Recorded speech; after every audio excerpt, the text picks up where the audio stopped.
Alright guys, so update, I finally got the crank back, and we finally got it balanced.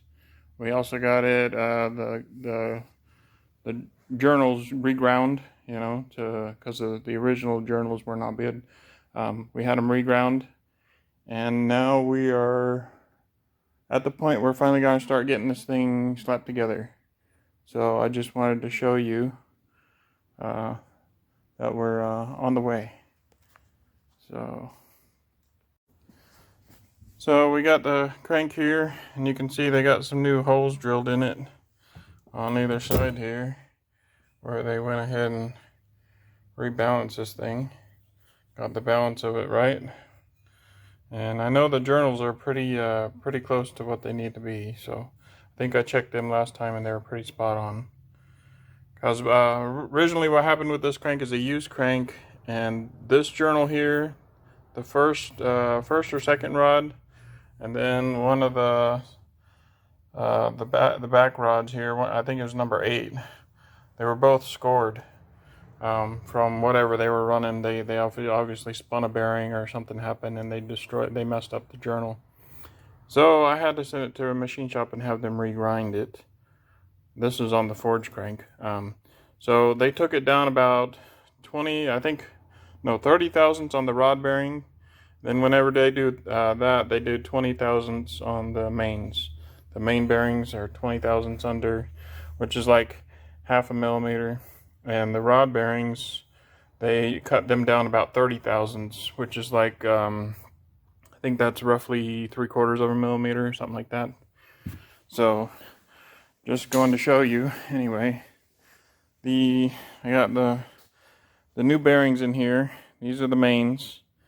Main bearings I got installed, except for this one. I gotta put this one in there still, but yeah, I got the new main bearings installed, and these are oversized bearings because you ground the crank under. When you grind the crank under, you have to get an oversized bearing. So I got one over here just to kind of show you. Don't worry about this. This is a transmission I'm doing, but this is a stock bearing, a stock journal size, and then this one is an oversized bearing. I don't know if you can see it. If you put them up really close, you can kind of see that one is actually thicker than the other one, and that's because it's an oversized bearing. So yeah, now we got the oversized bearings. Kind of show you how you put these in. So you got a little tang here. This little tang you have to line up with this little notch. Alright, once you get the right size bearings and you know how much they ground your crank under. So let me set this in here. Alright. See, I got it in here. Now just push it down in here. Up. Push it until you get it flush on either side and you get that tang lined up in there. And you get it in there pretty square. And then you go from there. And the only other thing I got to do is this thrust washer. They have a thrust bearing that keeps the end-to-end play, the back and forth this way. Not so much the this way play, but the back and forth. So it's got on the main journals, this back one has a one solid piece, and they actually have the thrust washer built into it. So it's a pretty solid piece. Now the only other thing is I got to get these thrust washers. I got to put these, or this one. You don't really need the one on this side so much because you don't have so much front pressure. There's not much pressure going this way in this engine block. It's mostly going to be pressure on the back side because of the clutch. All the pressure from the clutch pushing on the engine can wear your thrust bearings out. So these are the new thrust bearings, and I actually drilled a little bitty hole here to apply some of this oil. See, this is an oil galley in here, and this is what supplies oil to each one of these main bearings, as this groove here, and the oil. But if you drill through right here, they didn't have it factory, but I drilled this hole here for oil pressure, and I'm going to put a little pinhole in this thrust bearing right in here to add a little bit more lubricant across this thrust bearing when that thing is in there spinning at 7,000 RPMs and a lot of load on that torque, on that not the torque converter, but the clutch. There's a lot of load on that clutch on there. I want to keep it lubricated. It helps save this bearing, helps save both the rear bearings a little bit, especially if you get like a real heavy duty clutch rated at like 500 foot-pounds or more. You're going to get a lot of load on these these thrust bearings. So I want to preserve them by adding a little more lubricant. I'm going to put a pinhole in this. I'm going to allow some of that oil to come through it. Just kind of like there's a groove in this bearing for lubricating the crank. I'm going to put that through there and actually make it better.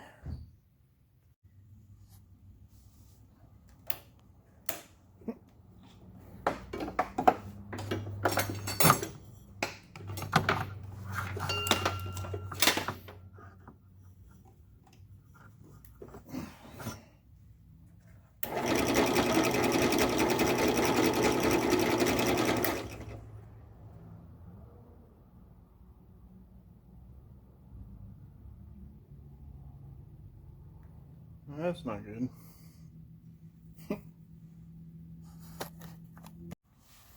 Try this again.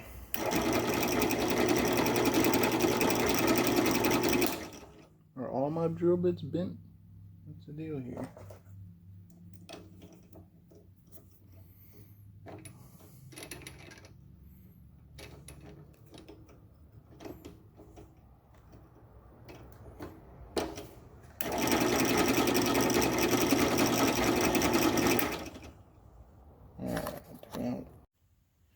Alright, so I got it drilled off camera, but it's still got a few little burrs on it on both sides, so I'm going to deburr it. Take a slightly larger, this is actually a step bit, but it works pretty good for deburring.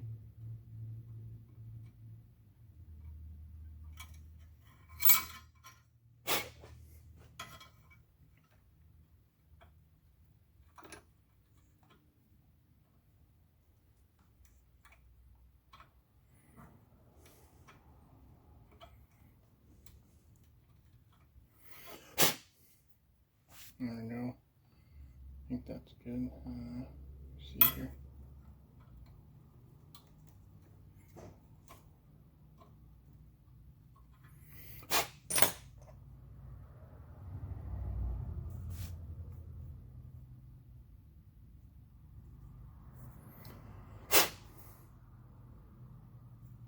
So yeah, kind of looks like that.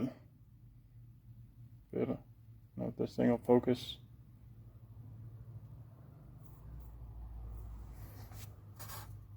Okay, now see how close we got it. See, this thing will line up pretty close. Oh yeah, I think that'll be good.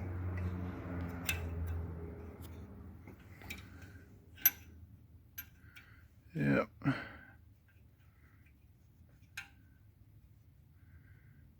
I don't know if the camera can pick it up, but I can see it. It does line up with the hole there. So we'll get a little extra oiling going around here. Help with supporting that back, side load or the back load coming from the clutch. So we'll get that in there and we'll start getting the crank in there, and we'll be on our way.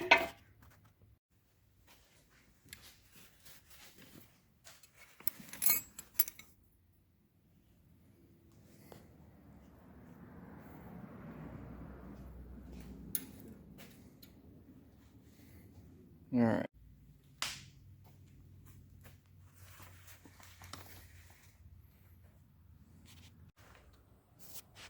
All right, so off camera, I put some of this on there. I was trying to record it, but apparently I wasn't recording.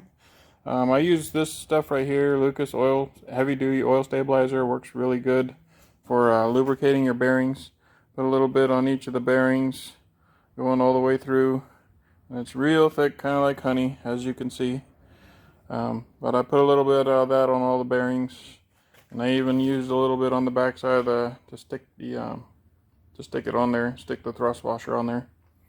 And then now I'm going to load the crankshaft in here, which hopefully this will be the last time, since I got the forged crank, and see how it sits in there.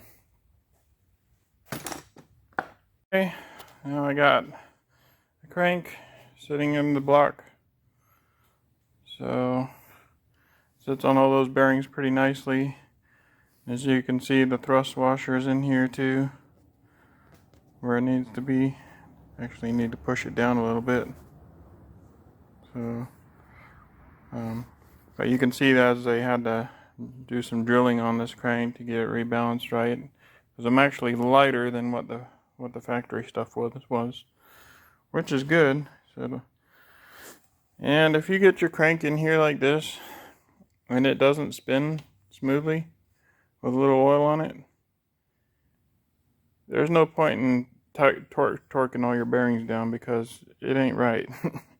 But if you get it in here and it spins pretty smoothly, pretty nicely in here, you're probably just about right. You probably still need to check your bearing clearances or oil clearance, but chances are you're going to be pretty close. So let me get the main caps on here, especially this back one, which will hold this thrust washer in here, because the thrust washer actually supports it from front to back, kind of the front to back loading, side load, like that.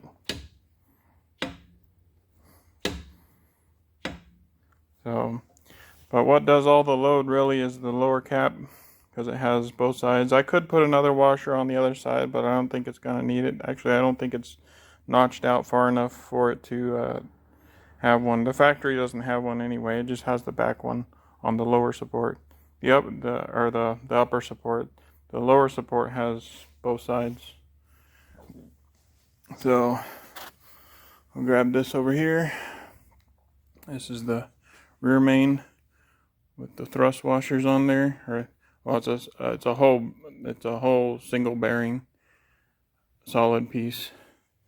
So we're going to take that, and you see the little arrow that always faces the front of the engine block. So don't mess that up. If you have the arrow, then I don't know if you can see, but that says number 5 on it. That's the 5th main cack. Starts at 1, 2, 3, 4, 5, all the way back. So get this one in here. Tap it down a little bit. As you can see, it's not all the way down.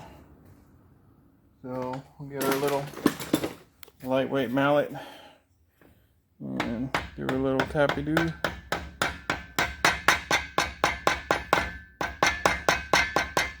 Just like that. And then make sure it's seated. The bottom here is seated all the way. The bearings are in there.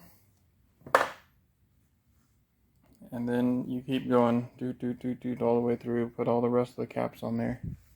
So I got several more caps over here. These are what they call main bearing caps. There's the main bearings are already seated in there. I already put them in there. And then they just need to be bolted down. So, alright, so what I'm going to do now is I'm going to put after I put these main caps on here, I'm going to torque them down. I'm not going to put all the bolts on here. I'm just going to put 2 on each main cap. I'm going to put 2 bolts on it.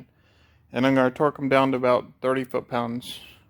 Nothing, it's not spec. I just want to see how this crank feels in there after I put some torque in it. So I'm going to torque them down to just about 30 foot-pounds and see if your crank will still spin decently, smoothly after you torque it down to about 30 foot-pounds.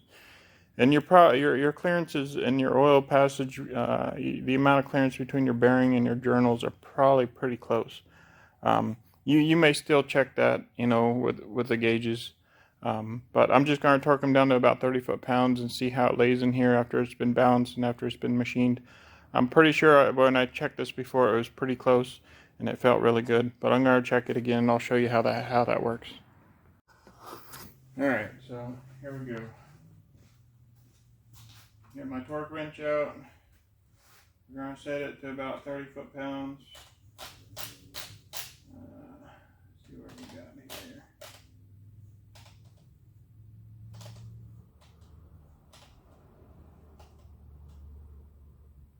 That was about 30 right there.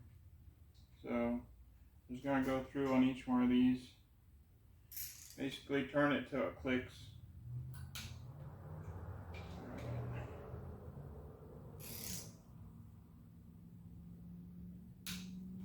That's good. Still feels good.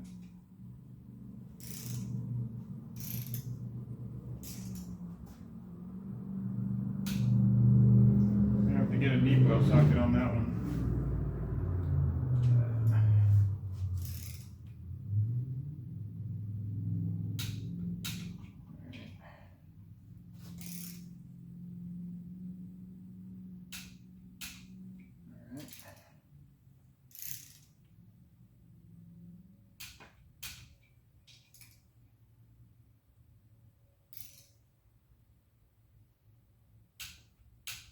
If at any point you tighten one down and you don't check it, check between each one, and if it stops, if it won't turn anymore, you know that bearing is the one with the problem.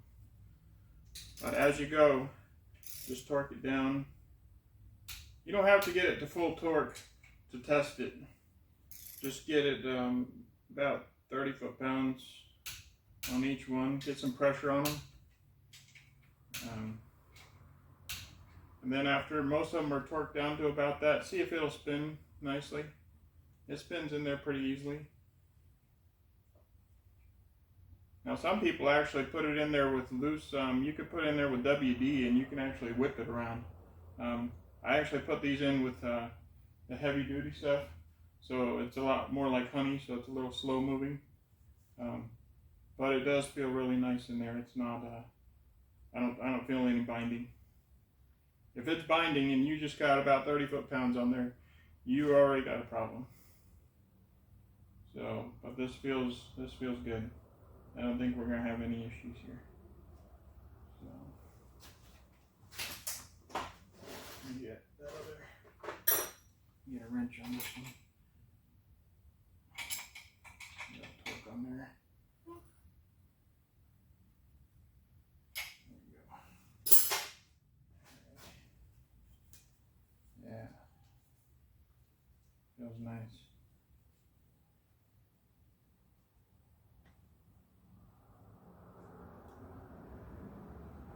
So if it does feel good, you can progress and keep going. If it doesn't, you better stop now, check with your machine shop and have the journals checked, reground or whatever, or new bearing sizes. Just make sure your bearing sizes matches whatever your machine shop has ground them to. That way you don't have any issues. And then we'll get them in there like that. Make them smooth.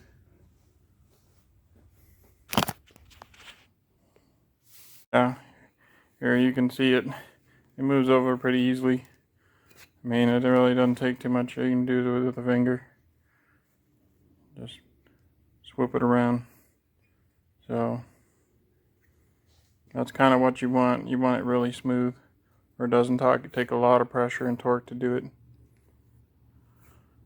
If you're trying to move it and it doesn't want to move and it's really hard, you know that when you tighten that bearing down as you go, you know which one stopped it up.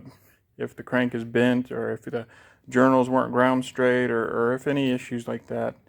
You know, it's just stuff to be aware of when you're assembling one, because you can run into issues. So, alright guys, so I'm going to check my end play here.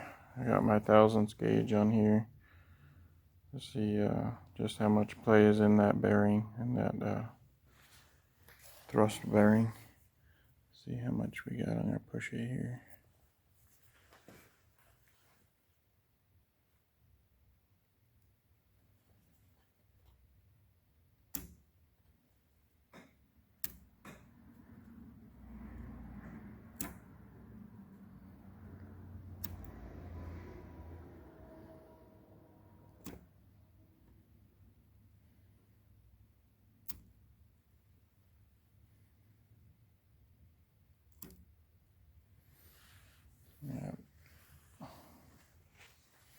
That'll work. Could be as high as 0.015 or from 0.01 to 0.015. It's at 0.01. It's on the tighter side, but it's still workable. Tighter side of specs, but it'll work. Alright guys, so these are the pistons and the rods that I'm going to use. And I'm just going to go through and show you a little bit on how you balance these. If you want to balance a whole rotating assembly, you got to go through and balance each one of these to match. So take this piston here with the rings as 573.4. Take this one with the rings, 573.4. And so on down the line. You just match them up. 573.4. So, and then you also balance, your rod or your pin, wrist pin. 106.3. These are all mostly 106. 106.3. 105.9. Okay, so you're splitting hairs there. It's like 1/10 of a gram. Sometimes you gotta clear this thing too. There we go, 106.1. So, and then same thing with the rods. You go through and balance these rods. 573.2, something like that. Just pick a random one. See if we're pretty close here. 573.2,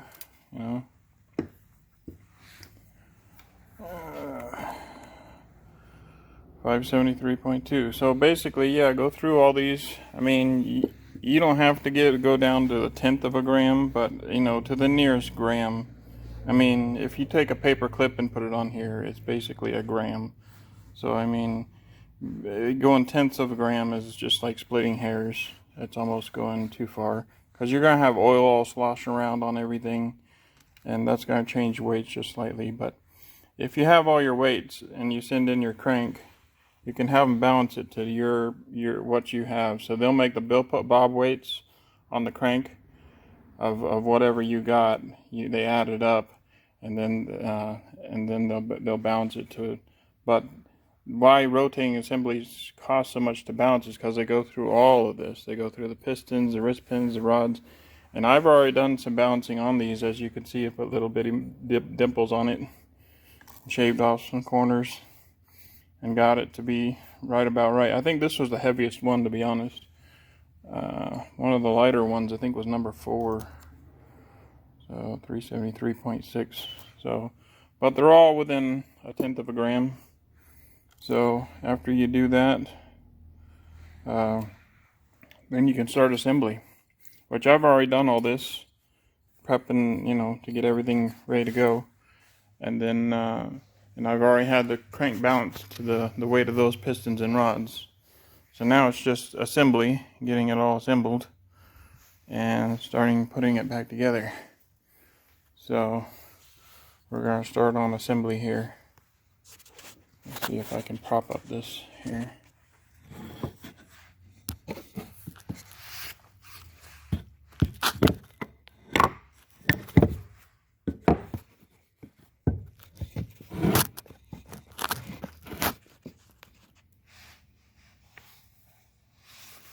So what we gotta do is get our locks.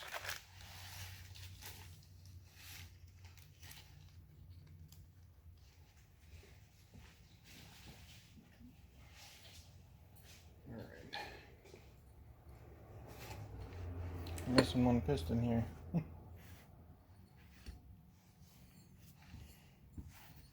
This would be number 7 and 8. These are wrist pin locks. These wrist pins are what they call full floating, so they don't have to be pressed in. They will actually just, with a little lube, they'll actually just slide in. They don't have to be pressed in or nothing, because they're what they call full floating wrist pins. So, they'll go, like on the old stuff, you'd have to heat up the rod and press this in through the rod, but these are just bushed with a bronze bushing in there, and they're full floating, so it floats inside the here, and it floats inside the piston. So full floating wrist pins, which is what they're all doing now. For the future of most all car companies are all doing most of them are doing full floating wrist pins. So yep. But you gotta get these locks in here. These can be a pain and they fly.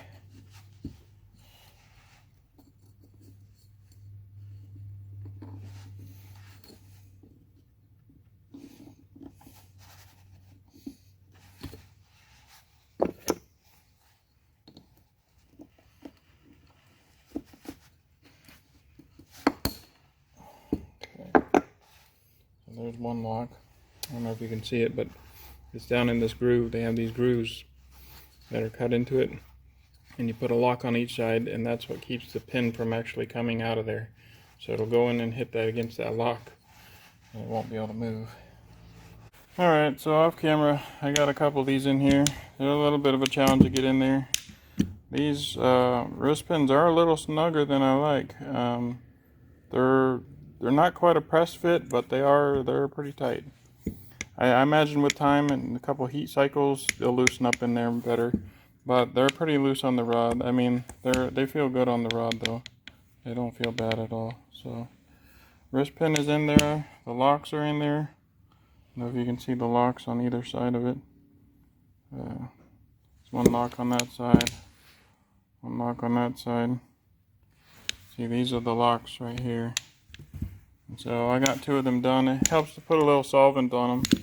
Put them in a solvent bath and see if we can get those wrist pins to slide in there. And you kind of got to watch what you're doing on some rods. Like the pistons, they have an arrow. That needs to point towards the front of the block, because these piston wrist pins actually have a slight offset. Kind of helps with it helps inside the bore to keep it from getting piston slap, or supposed to anyway.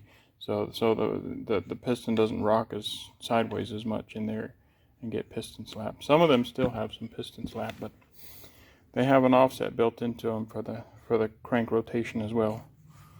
And then you put your rod on here, but you got to watch on some rods. They have this chamfer right here. You can see this chamfer. This chamfer needs to be towards the outside of the crank on either of the rods, towards outside of the journal. But these rods don't really matter because you got a pretty decent sized chamfer on either one. But factory rods, like some factory rods, they have only one side is flat and one side is chamfered. And in that case, you want that chamfered side to be up against this radius here for oil. If you put it the opposite way, if you put it backwards, the rod will it'll score the bearing, it'll mess it up, and and the oiling won't be right. So you want that chamfer to face the outsides here, and between the rods can be just flat. But mine's got a chamfer on either side, so the rod can go either way, and it really won't matter too much. But some rods you have to watch that, because when the 2 rod ends meet up, they meet up here in the middle. That can be flat on there between those 2. It really doesn't have to have a chamfer there. The chamfer needs to be on the outside edges, on the outside and either side. But these rods can go either way. Not really going to be an issue. So, but you still want to line up your arrows and get your arrows straight and put them towards the front of the block. That way you get your crank rotation right and get your offsets right. And then, yeah. So now I just got, 6 more to go. Did 2. Do the rest of these 6, and then we can start actually building this block, putting it together. But I'll do it off camera, because my phone is running out of space. It can't hold all these videos. So I'm going to do a bunch of this off camera and just start piecing it together, and we'll go from there. I'll show you the final assembly soon.